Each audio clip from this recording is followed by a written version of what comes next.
Thank you for joining Cancer Support Community Atlanta for this program.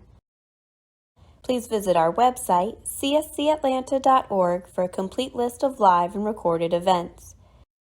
We invite you to sign up for our newsletter to stay connected to all future programs. All right, welcome everyone to today's program, Nutrition Guidelines for Head and Neck Cancer.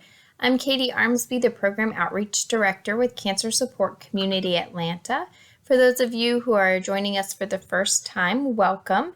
We invite you to visit our website, cscatlanta.org, where you can see a complete list of the virtual and in-person oncology programs offered. Our in-person programs take place in our facility off Johnson Ferry Road in the Center Point office buildings. We have a great space with support group rooms, a community kitchen, some stress reduction, a yoga space. So we invite you to join us there. Again, we have some support groups led by licensed mental health professionals. We also have stress reduction classes like yoga and Tai Chi, chair yoga, a monthly nutrition seminar facilitated by a dietitian with Northside Hospital Cancer Institute, and of course, education programs like these. So we do invite you to, again, visit us at that website, cscatlanta.org, where you can get more information and to register for programs. I did also want to highlight a couple upcoming programs. Next week, we'll be having a head and neck cancer support group that will be meeting virtually and in person. And to register for that program, you can email Emily at the email address below. We also will be having an education program specific to caregivers at the same time. That'll be Wednesday from 11 to 12. So please join us for either of those programs. And again, you can register at our website, cscatlanta.org. So I'm excited to welcome today's presenter. Addie is the lead oncology dietitian with Atlanta Head and Neck Associates. And we are happy to have you here today, Addie. So I will pass it off to you to begin today's presentation. Thank you, Katie. So my name is Addie Ackerson, and I'm the oncology dietitian here at ANA, which is Atlanta Head and Neck Associates. We are a surgical clinic. We are located in the Northside Atlanta campus, and today we're going to learn about how to manage nutrition during head and neck cancer treatment.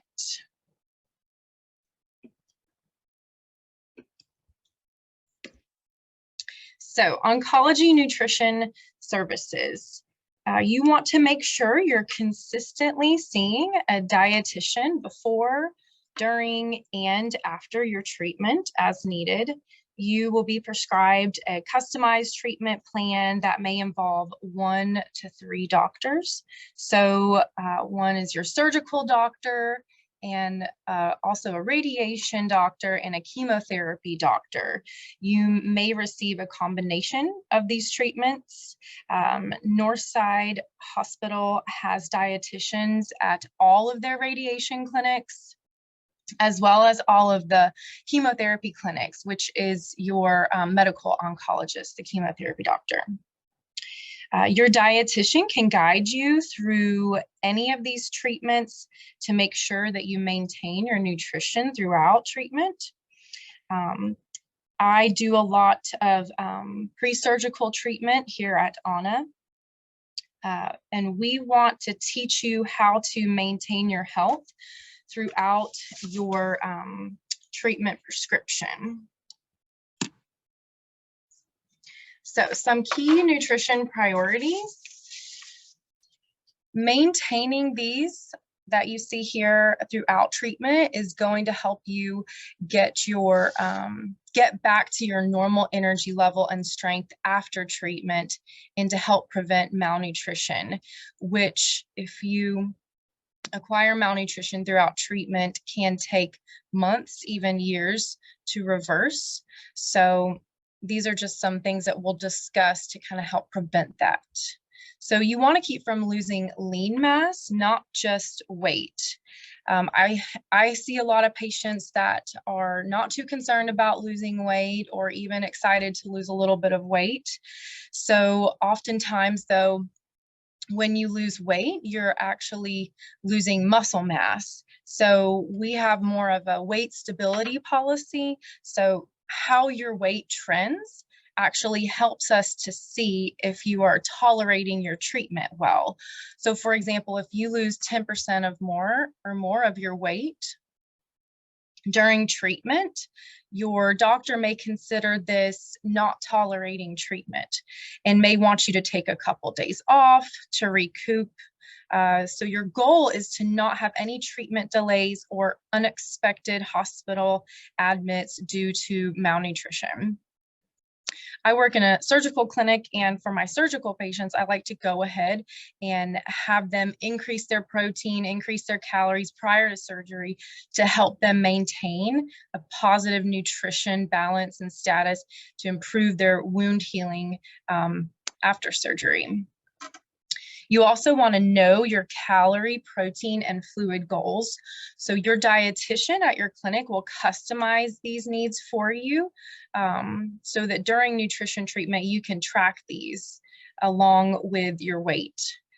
Cancer treatment can increase your nutrition needs due to stress. It puts a lot of stress on your body due to tissue and wound healing. And even, after post-surgery, you're going to need extra nutrients for that. Radiation also causes wounds as it kills your disease, which you need a lot of extra nutrition for healing of those wounds as well. Your metabolism and nutrition needs will continue to be elevated after treatment. So after treatment, you will want to maintain your nutrition for several months, actually, to help keep your muscle mass and to help you heal well. And hydration. So I'm going to elaborate a little more about hydration on another slide, but it's very important as it can help even with other side effects of treatment, such as constipation or even nausea. So staying hydrated will help your kidneys stay healthy, as well as one of the more common chemotherapy regimens for head and neck cancer requires vigorous hydration. So hydration is important. And then oral care and a dental consult. You will want to see your dentist prior to treatment, primarily before radiation, so they can actually treat your healthy teeth to protect them from radiation, because radiation will actually make your teeth very sensitive long term, especially if you don't get them pre-treated and coated by the dentist prior to radiation. And I'm going to share a homemade mouth rinse that will help you to keep your mouth clean, as well as to keep your mouth at a healthy pH balance. Treatments for head and neck diseases can also cause mouth soreness, taste changes, and even bacteria overgrowth, so that this mouth rinse actually can help with those as well. Maintaining your swallow function during and after treatment. So you will want to keep your swallowing muscles healthy. So we're going to discuss how to do that. And then movement and exercise. So you can actually continue to be active during cancer treatment. Sometimes being active can actually help with treatment tolerance.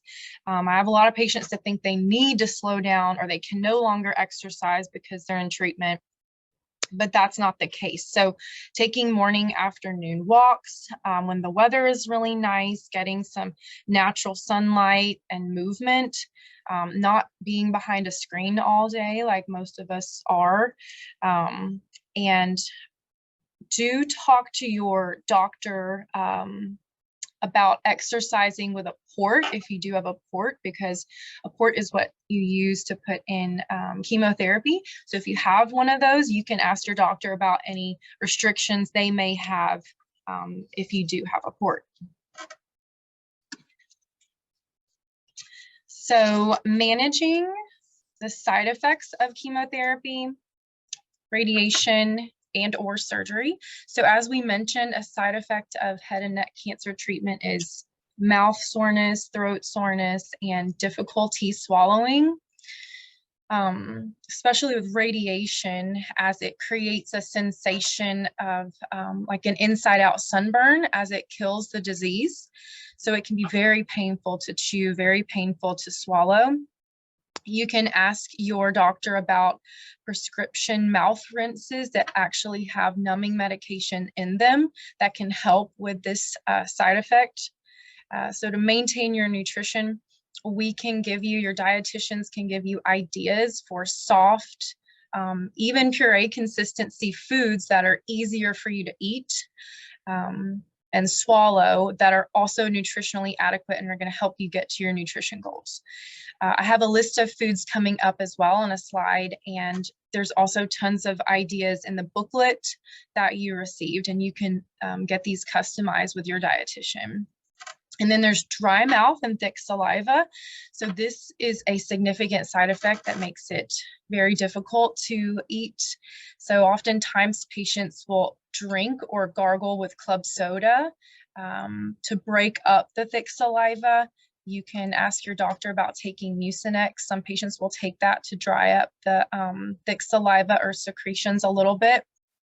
You can use a humidifier at home to moisten the air, sipping liquids, sipping water throughout the day.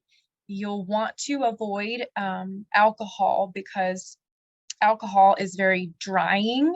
It's also very dehydrating, and if you're getting chemotherapy and other things, it's just alcohol is one more thing for your liver to have to process. And good oral care is something you're going to want to pay attention to, because it's harder to keep your mouth clean when you have a dry mouth. Dry mouth can be a potential long-term side effect. So getting in a habit of an oral care routine is important. So, and again, that mouth rinse that I'll share, you'll be able to use that. And it's also a palate cleanser too. And there are some retail products you can use for mouth care as well. So Biotine is one of the more popular ones because it doesn't contain any alcohol, so it's not drying to your mouth. And I have a lot of patients, even sometimes after treatment, that continue to use this products. And I have a couple here that I'll show you. So Biotine has a mouth spray, and it's a moisturizing spray. Some patients will use it after treatment or during for dry mouth. It helps to a degree somewhat. So some patients really like it. Some patients don't prefer it. There's a lot of products you can use and customize that work for you. And then they have a mouth wash too. So this is in a lot of patients' routine, is the Biotine mouthwash. And they even have a gel too. So you can use this gel as well in your mouth for dry mouth. It's just a moisturizing gel. So another side effect is taste changes. So food and even water sometimes can taste wrong or just have no taste at all. A lot of times during radiation, patients don't have, hardly anything. Everything can taste like cardboard or nothing. So your taste buds are affected by radiation and chemo, so it can be difficult to maintain your appetite just because foods don't have a taste. So this is where you have to start thinking of food as medicine and choose foods and liquids for the sole purpose of just meeting your calorie, your protein needs, your fluid needs, because eating will become a chore.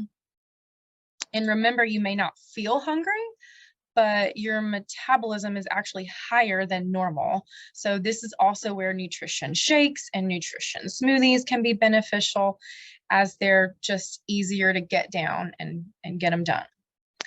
Remember, your taste buds will return after treatment.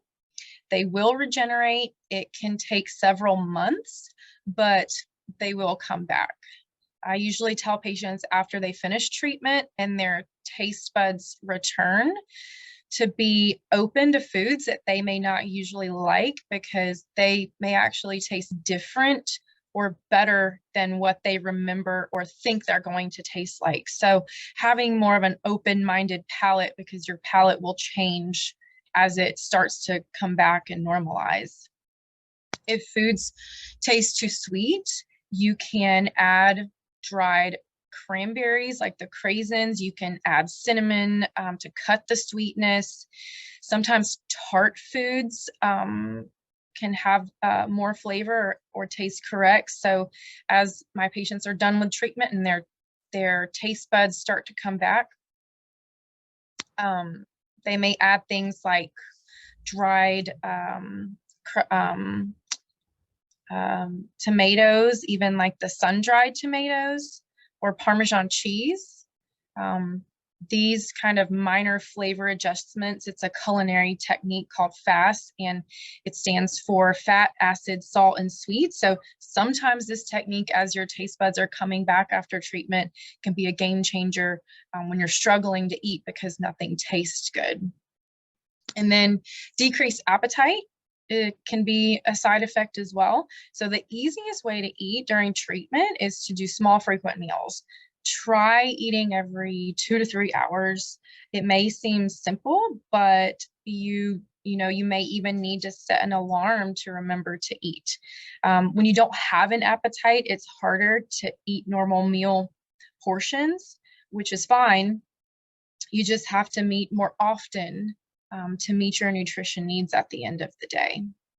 I see a lot of patients that don't feel hungry, and it gets to be lunchtime or early afternoon, and then meeting your calorie needs, your nutrition needs, and all in the afternoon can be very daunting, and it's very hard to get up to your calorie, protein, and fluid needs all in the afternoon.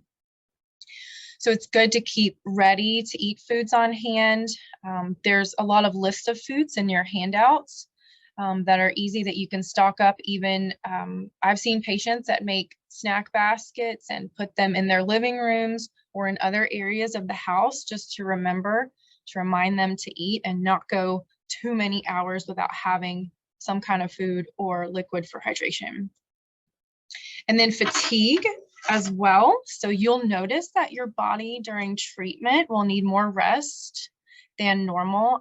So you may notice yourself taking more naps as you need, but remember not to let naps or resting take away from your eating and hydrating opportunities.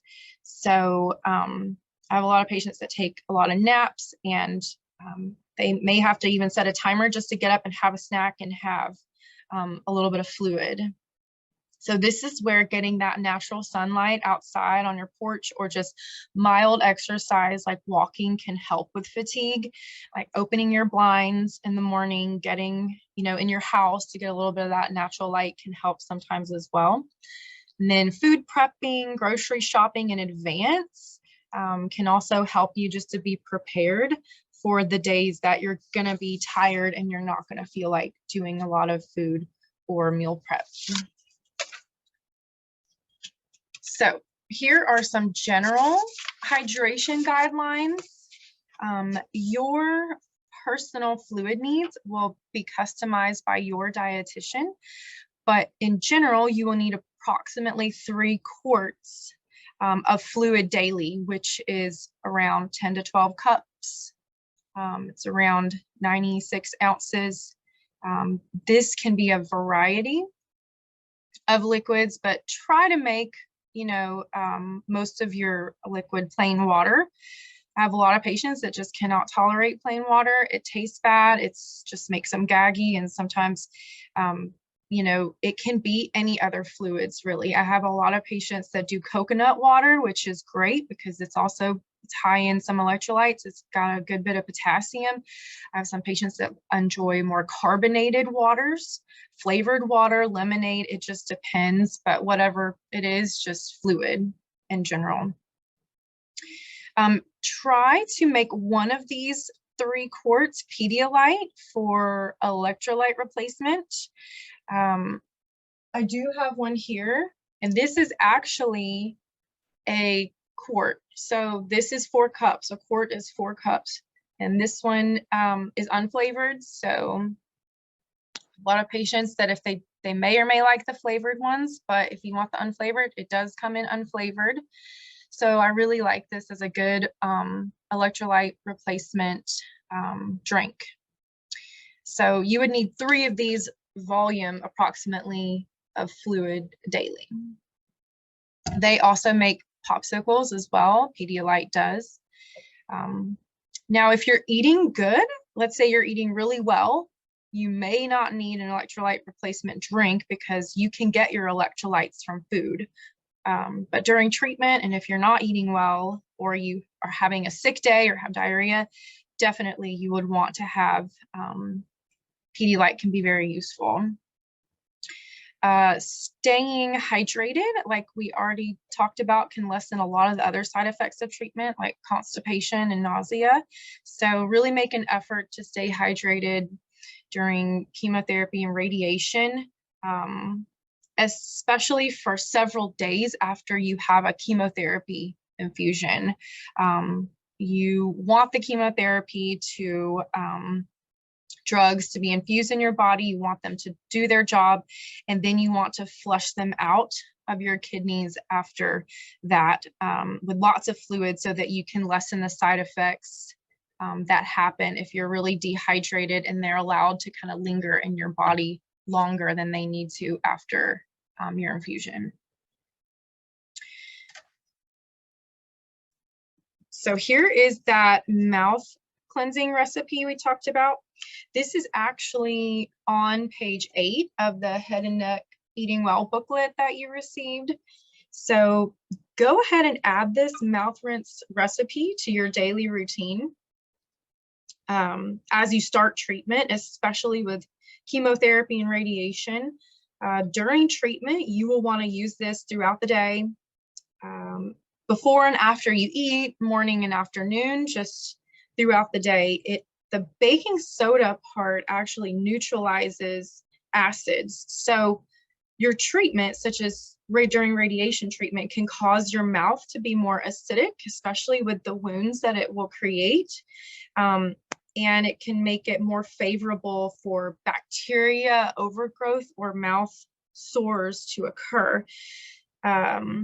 Also, the salt keeps your mouth clean as well. And this rinse can also help with rehabilitating your taste buds after treatment as well, and being that palate cleanser. Some patients just have a bad taste in their mouth, and this is a good homemade mouth rinse that can just help reset that. So this is how to meet your calorie and protein requirements. These are some examples of some high calorie and high protein foods that you can add to your mini meals or snacks. These are helpful in achieving your personal calorie and protein goals that your dietitian explains to you. And there are a lot more of these food lists in the handouts that were given, and your dietitian can also help customize some foods that work for you to make sure you get ones that you're able to integrate into your plan. So protein is your pearl. So protein, it helps with tissue healing. It helps support your muscle mass. Your muscles are made of protein. Your muscles are your strength. I have patients that I see that when they lose a lot of muscle mass, they actually have a hard time even standing up or getting around. And a lot of it's not from their disease, it can be from malnutrition. So protein can help, inadequate calories can help prevent that and support your muscle mass, your strength. And protein also supports your immune system. So chemotherapy, radiation, surgery can all suppress your immune system. So this can help support your immune system to keep it strong during treatment.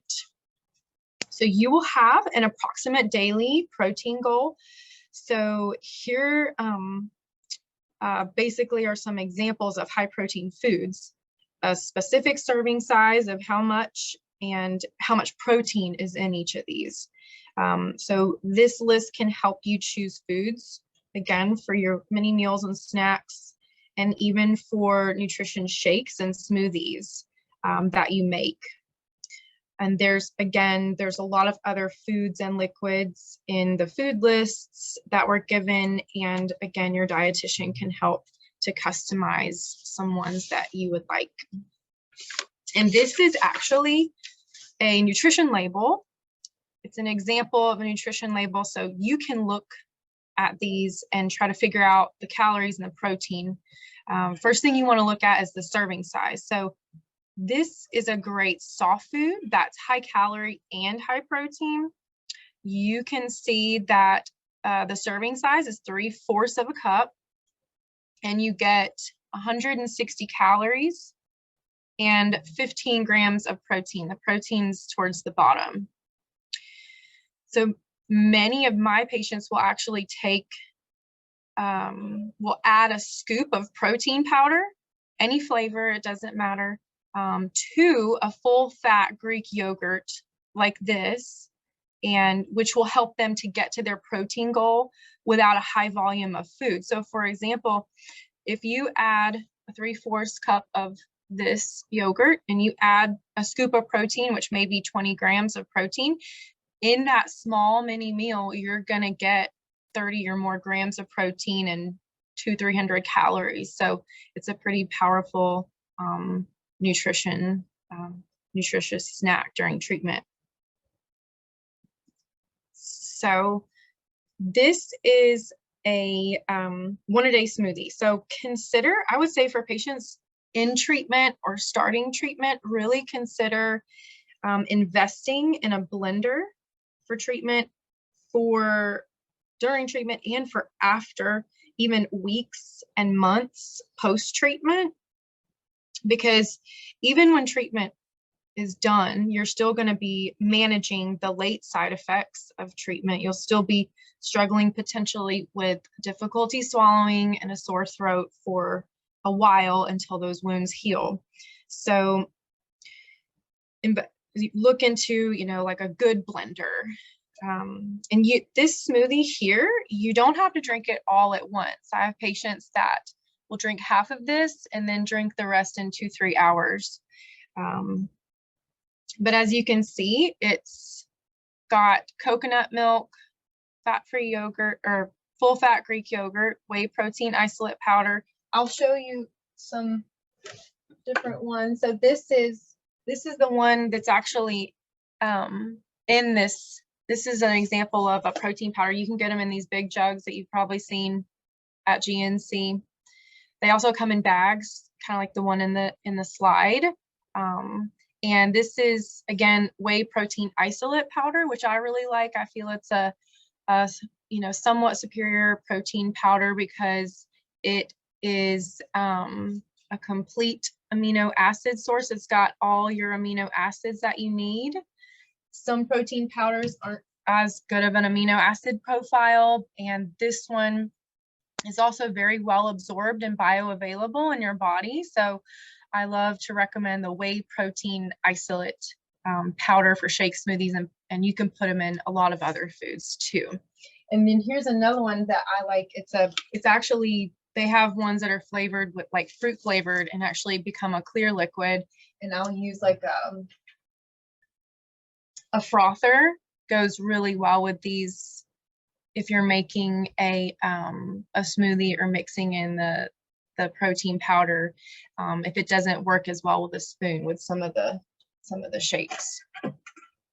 And then you can always kind of customize this and do different fruits, and your dietitian too can help you figure out what kind of recipes or shakes ingredients you may like.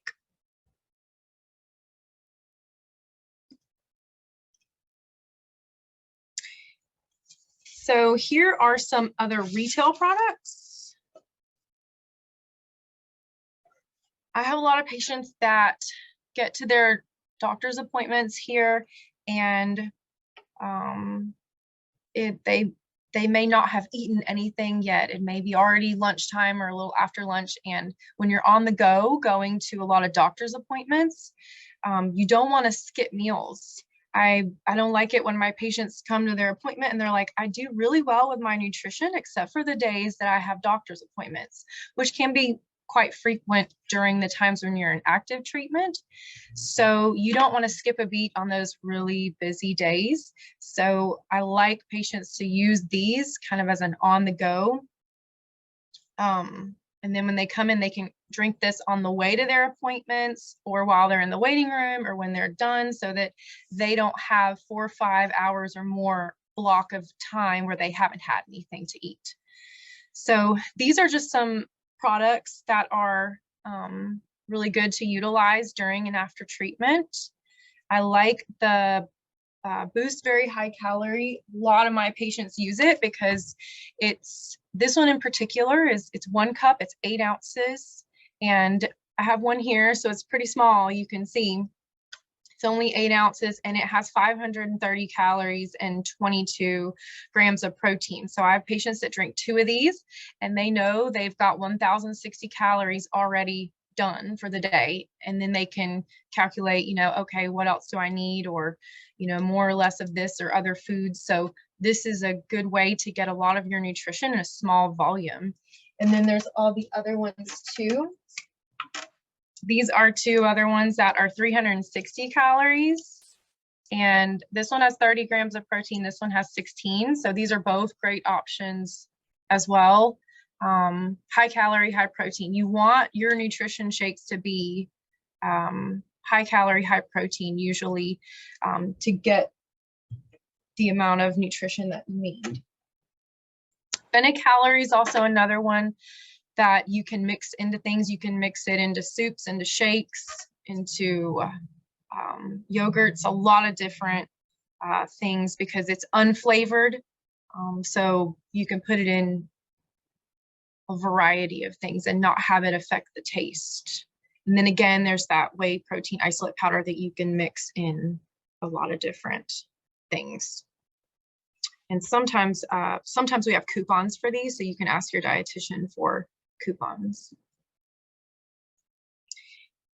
So food texture modifications, like we discussed, it's very common to have a sore throat, a sore mouth, and pain with swallowing after surgery or during radiation or chemotherapy. So it's easier to eat soft foods, even puree foods, sometimes even primarily liquids for a period of time when the side effects are very severe.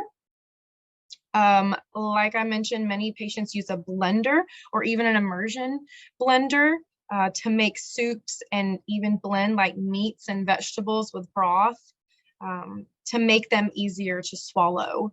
You can get all of your nutrition needs with liquids or soft foods if you need to for a certain period of time. Some patients are like, I'm drinking a lot, but I'm not eating anything. And that's okay for a while if these side effects are really severe, as long as you're choosing the correct liquids and soft foods to get your carbs, protein, fat, vitamins, and minerals. So you can get by with liquids and these texture modified foods and get everything you need. And your dietitian can help you with this. So those are just some examples of common foods that you can add, even things like smooth tuna salad or quiche. There's a lot of different things you can do, so we can help you with those ideas. And then swallow and speech therapy. So in addition to working with a dietitian, you will get to work with a swallow and speech therapist. They are called SLPs, which is speech language pathologists. They help you maintain your swallowing function during and after treatment. They can help you prevent what's called late radiation fibrosis. So this is why you want to work with them even after treatment is complete, because you will be healing from radiation or surgery or chemo for months. And this is when those muscles, those swallowing muscles, if not exercised, they will scar down and can cause difficult swallowing long term. So this isn't a process that just happens in a few days or weeks.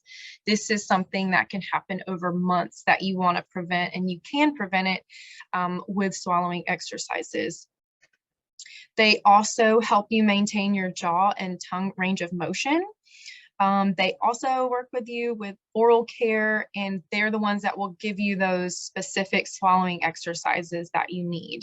So your dietitian and your swallow therapist are your coaches throughout treatment. I work with a SLP here at Anna, and we can see patients together, so we can really customize the plan to make sure you don't skip a beat as you need to alter your textures or work your swallowing muscles. So make sure that you're set up with a swallow therapist as well.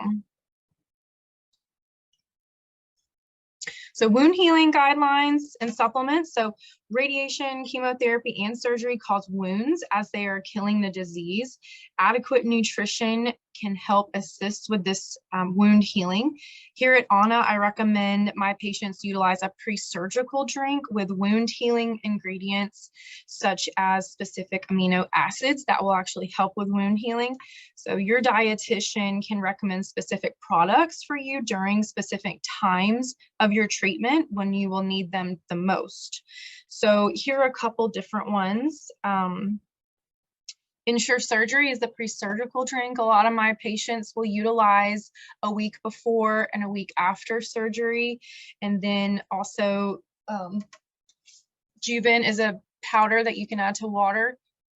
And this has the amino acids and collagen and some really good wound healing supplements. I've had a lot of great success with patients even after treatment using this to help with wound healing for weeks after treatment. And they just drink 2 of these with their water daily. And then there's a couple other ones that are listed on here. Helios is a similar product that helps keep your mouth clean and helps heal any like mouth soreness and can actually help prevent it. So you can ask your dietitian about that one as well.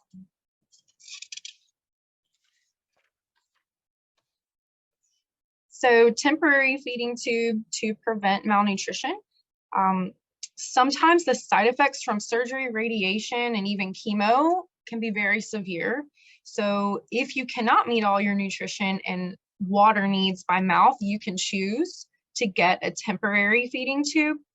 I have patients here at Anna that they're eating maybe 25 to 50% of their nutrition needs, of their calorie, their protein, their fluid needs.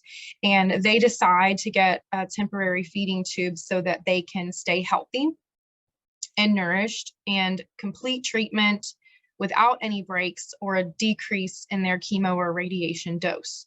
So you can actually keep this feeding tube as long as you need it and have it removed when you're eating everything by mouth again. It's very easy to remove and it's very simple to use. You can still eat when you have a feeding tube. Some patients think if I get a feeding tube, I'm not going to be able to eat, but that's not true.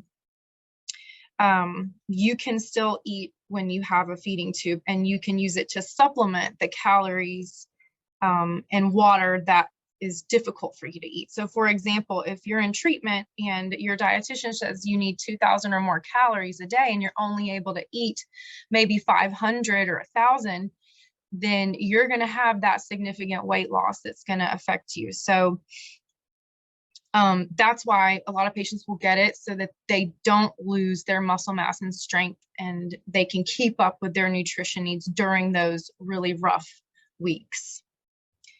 Many patients use it for hydration so that they don't have to go in and get fluids, IV fluids as often, because that's just another appointment to go to. Usually in radiation, it's around week 3 to 5 when the really like sore throat and difficulty swallowing can occur. And you can actually ask your doctor if they feel like you'd benefit from a temporary feeding tube, and you want to consider getting it sooner than later. And this is a picture of what it looks like. And there is a link on this slide to a video. You can just copy and paste, or you can just type this into a search engine. And it just basically shows you the simple mechanics of how it's used. And if you do get a feeding tube, your dietitian will provide you with tube feeding recommendations and help get you set up with a company that will provide you a nutrition product and all of your supplies. And, you know, I have a syringe on a syringe if anyone wants to see it or has not seen one or is curious about it. And then I also wanted to share one other book that I feel like is really helpful when patients are done with treatment and they're done with their feeding tube and they're ready to start eating again. It's actually written by a patient, so it's not written by a doctor or a medical professional. It's written by a patient that had a feeding tube. I think she had it for almost a year, and then she started eating fully again. So it's her experience, and her experience even like with taste and getting her swallowing muscles back and different textures and that she had to modify. And there's a lot of recipes in here for soft foods that she started doing. And you know, she struggled with dry mouth, so there's a lot of different even like sauce recipes that she used that really worked for her. So and also a lot of the psychology around it. When you have had no taste and you're starting to get your taste back and foods taste differently, it's really interesting and helpful to kind of read those even from a culinary perspective when you're cooking foods. So it's called Easy Follow, Easy Swallow, and you can get it. It's pretty cheap online. And then, so Oncology Dietitian contact information, you can ask to schedule an appointment at your clinic. You can just go to the front desk and ask to schedule with a dietitian. It's no extra charge, and we have dietitians at all of, like we said, the medical oncologists and radiation clinics. So now if anyone has questions or any feedback. Thank you, Addie. That was a lot of great information. Yeah, we want to welcome anybody with any questions to go ahead and enter those into the chat box. We did get some that I can jump to while folks are sending some in. One was prior to treatment. Are there any ways to prepare yourself to reduce the chances of experiencing kind of side effects? And then someone asked, should you intentionally try to gain weight prior to treatment? Yes, so if you are losing weight and you know you go to your doctor and you've been set up with a treatment plan, it is good to try to at least keep your weight stable before you start treatment. And I do have patients that, you know, we do even double their food sometimes to get prepped for surgery or radiation. So sometimes it's fine, and it helps your body to get into that positive nitrogen balance, that positive nutrition balance going into surgery. So if you do end up gaining some weight, or if, you know, that's recommended, it can be beneficial to get your nutrition stores and get your body in a positive nutrition balance. Okay, thank you. Another question that came in was, do you recommend 15 to 20 days of zinc supplementation for taste change? You can take zinc for taste changes. You can even take the those zinc lozenges, kind of like when you have a cold, and you'll take those hard candies or zinc lozenges, and those can help with taste changes. If you take a lot of them, zinc does compete with iron absorption to a certain degree. So, you know, but you'll be having your labs checked all the time to make sure your iron is adequate. But you can use the zinc lozenges for taste changes. Yes. Okay, thank you. Another question that came in, I know you talked earlier and showed some of the whey protein that can be used. What are your thoughts on casein or soy or plant-based, I guess, proteins? So I have a lot of patients that utilize different protein powders. Some patients prefer the plant-based ones. There are some soy protein powders, and I prefer the whey protein just because it has all the amino acids that you need. But the plant protein powders are going to add extra protein. So if you use like a hemp protein, prefer those, you are going to get grams of protein with those, so you can absolutely use those. And you can ask your dietitian too if there's a specific one that you're considering using. I know collagen powder is not necessarily a good replacement for a whey protein powder. It's not going to have all the amino acids that you need. You can absolutely use it and it's safe and fine, but you want to get one that's has all the amino acids that you need.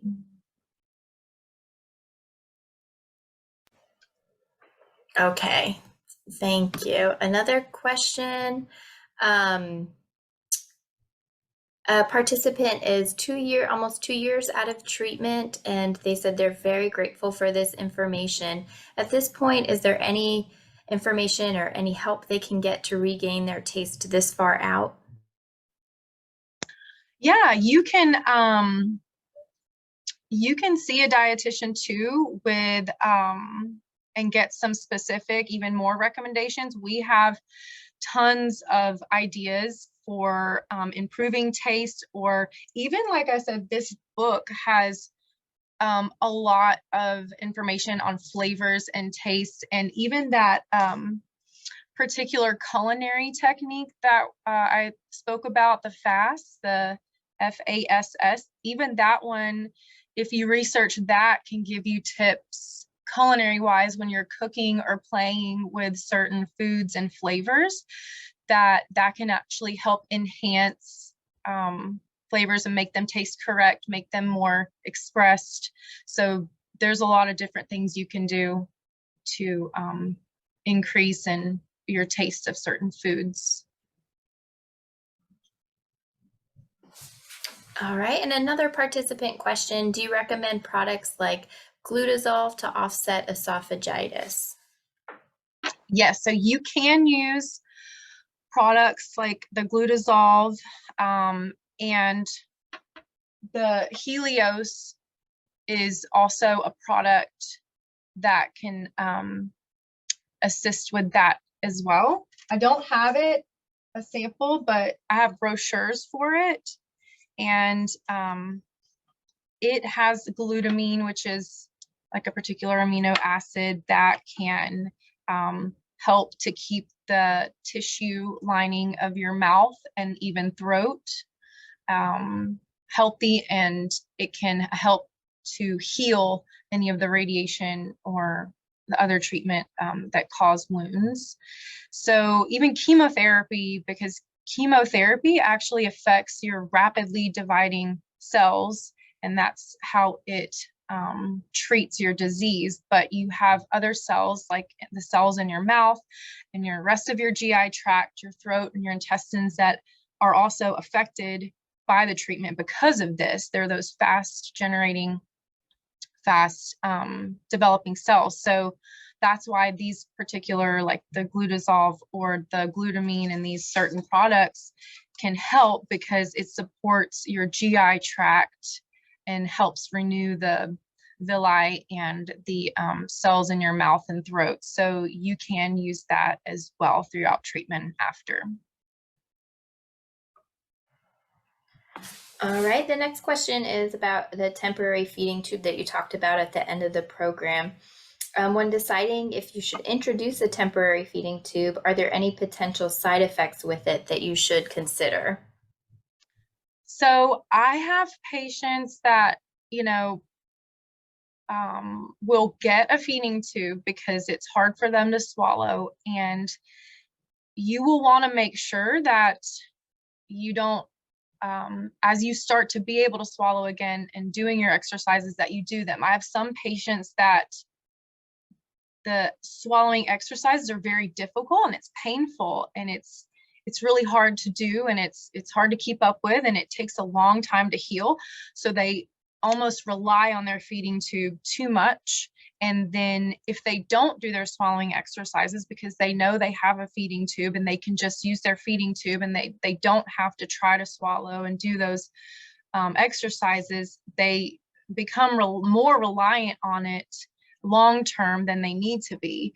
So if you kind of know its role and you make sure to be set up with your speech and swallow therapist and maintain your swallowing exercises, you can keep it as planned and then get rid of it when you're rehabbed after treatment.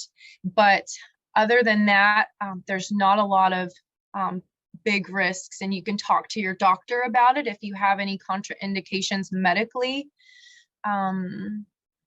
if it would work for you, and they can decide if it's healthy for you. But most of the time it's there's not any big risks. Okay. And I think the last question we have, unless somebody wants to enter anything else into the chat box, I think you mentioned earlier a dietitian would fill this role, but who will help me identify a target daily caloric intake, and at what point after being diagnosed should I expect to see a dietitian for this discussion? So your dietitian is the one that's going to customize and calculate those calorie, protein, and fluid needs. So they will decide based upon a lot of different factors and based upon what treatment you're going to get, how many calories you will need, how many approximate calories and protein and water you will need. So yes, the dietitian will give you those. And so I like to see patients as soon as possible. Once you get set up with a medical oncologist or a surgical oncologist or a radiation oncologist, you can get an appointment as soon as you'd like. And I like to see patients, you can see a dietitian before you even start treatment. And that's actually ideal because you can go ahead and start planning and start practicing, even with its understanding protein and where you get calories and what foods might work for you. So you can try to see them sooner than later if you can. Okay, and I think that was the last question. Thank you, Addie, so much for all this information. I did put in a few attachments into the program chat box. If anybody is unable to access those for any reason, feel free to email me. I'll put my email in the chat box and I can make sure to send those to you as an email attachment. As a reminder, a recording of today's program will be up on our website, cscatlanta.org, if you would like to reference it or share it with anybody. And just a last reminder, we're next week going to be hosting 2 programs on Wednesday at 11, a head and neck cancer support group, and also a caregiver roadmap education program. So we'd love it if you guys could join us for either of those programs. Thank you so much, Addie, for this presentation. We got a lot of positive feedback in the chat box. So thank you so much for sharing your time and expertise. And do you have any final thoughts before closing up? I don't think so. Thank you for attending, and hopefully we'll have more of these, and hopefully our speech language pathologist as well can give some good guidelines. So, we look forward to future topics. Thank you, guys. All right, everyone, be well. Take care. Thank you for joining Cancer Support Community Atlanta for this program. If you're interested in other live or recorded programs, please visit the online program tab of our website, cscatlanta.org, or follow us on Facebook. We'll be sharing additional information on upcoming programs.